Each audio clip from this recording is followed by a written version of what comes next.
Bonjour les enfants, j'espère que vous allez bien. J'espère que l'histoire de la dernière fois vous a plu. Aujourd'hui, on se retrouve avec une nouvelle histoire qui s'appelle Lorsque nous étions des dinosaures. Et je vais vous la raconter avec l'aide de ça. Cette histoire est très ancienne et s'est déroulée pendant le Crétacé. La Terre était alors très différente. Les continents, le climat et même ses habitants n'étaient pas les mêmes qu'aujourd'hui. Il y avait beaucoup de dinosaures de différentes tailles et couleurs, herbivores et carnivores, qui essayaient de survivre et d'être heureux au quotidien. Voici l'histoire de deux de ces dinosaures dont l'aventure surprenante et inespérée a changé le monde.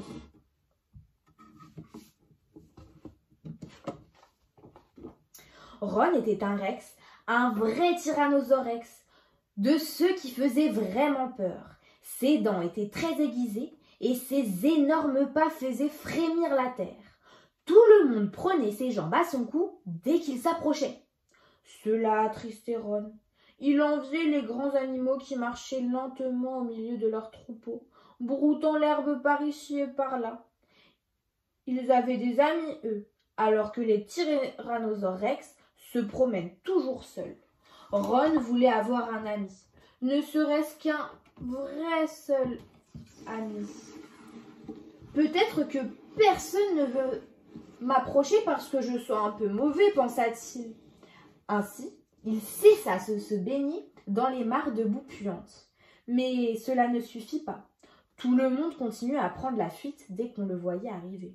C'est peut-être que mes rugissements féroces, pensa-t-il à nouveau. Il s'arrêta donc de rugir et commença à marcher lentement pour n'effrayer personne. Encore une fois, cela ne servit à rien. C'était certainement sa mauvaise réputation qui empêchait les autres de l'approcher. Ne serait-ce qu'un petit peu. Il n'y avait rien à faire. Cependant, Ron ne savait pas que ses efforts allaient porter leurs fruits. Et quelqu'un l'observait dans les bois.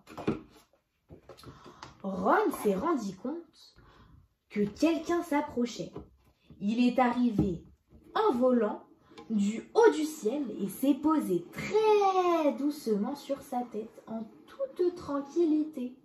C'était le dinosaure le plus petit et le plus bizarre au monde.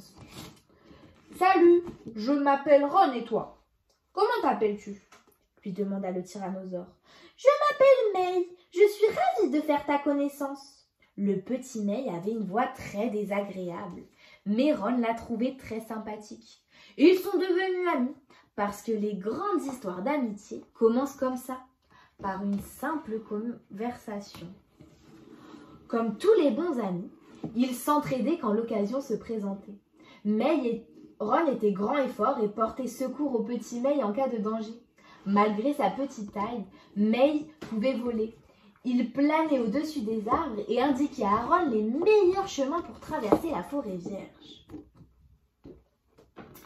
Ron et May passaient des journées entières à parler de leurs petites affaires. « J'aimerais tellement pouvoir voler comme toi, lui lançait Ron. « Je suis le dinosaure le plus petit au monde, se plaignait May.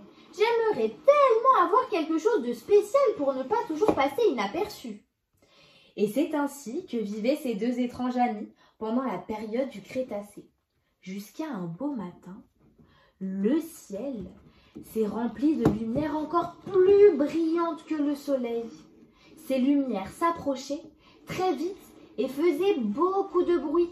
C'étaient des météorites qui frappaient la Terre à toute vitesse. Les dinosaures couraient dans tous les sens pour échapper, mais il n'y avait rien à faire. Comme Ron devait sauver son ami, il l'a posé sur sa tête et s'est enfui. Il était le dinosaure le plus fort au monde et s'est mis à courir à toute allure tandis que les météorites continuaient à tomber sans pitié. La terre a pris feu et les arbres étaient dévorés par les flammes. L'air est devenu irrespirable et les cendres ont commencé à couvrir toute la planète. Puis soudain, boum! Une énorme météorite est tombée juste à côté d'eux au milieu d'une énorme explosion. Après ce bruit infernal, le calme est revenu et la planète a été plongée dans un silence absolu. Partout, il y avait des montagnes de cendres et des arbres brûlés. Où étaient les dinosaures? Lentement, parmi les cendres, une petite tête fit surface. C'était May, un peu différent, il est vrai. Que s'était-il passé? Et qu'était devenu Ron? Ron, Ron, Ron, cria-t-il sans obtenir de réponse. À ses côtés se dressait une énorme montagne de cendres. May commença à agiter fortement ses ailes, à présent pleines de plumes, faisant apparaître des nuages de cendres tout autour. Il continua et finit par déterrer son énorme et colossal ami. Que s'est-il passé? Où sommes-nous? Demanda Ron encore étourdi. Ron avait beaucoup changé. De petits nuages de fumée sortaient de ses narines et de belles ailes avaient poussé sur son grand corps couvert d'écailles. « Ron, tu as changé!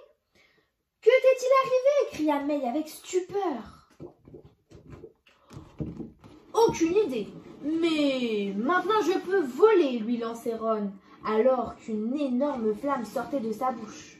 On aurait dit qu'il avait avalé une de ces météorites. May se mit à voler autour de son ami. Il se mit à sourire et d'étranges sons commencèrent à sortir de son bec. « May, dit Ron, toi aussi tu as changé. Écoute-toi, on dirait pas que tu parles, on dirait que tu chantes. Et ton corps est à présent recouvert de plumes. » C'était vrai, mais il ne s'était pas encore rendu compte de sa transformation. Il regarda ses plumes et se mit à chanter joyeusement. Il était à présent évident que malgré sa petite taille, il ne passerait plus inaperçu. Les deux amis étaient ravis.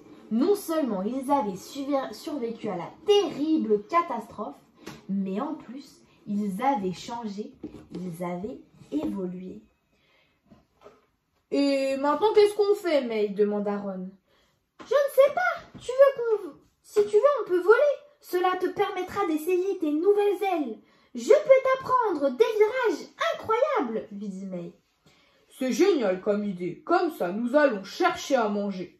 Je meurs de faim et j'ai des crampes d'estomac. »« Super, on y va !» Et les deux amis ont pris leur envol tout en riant. Ils faisaient pirouette tandis qu'un nouveau monde voyait le jour.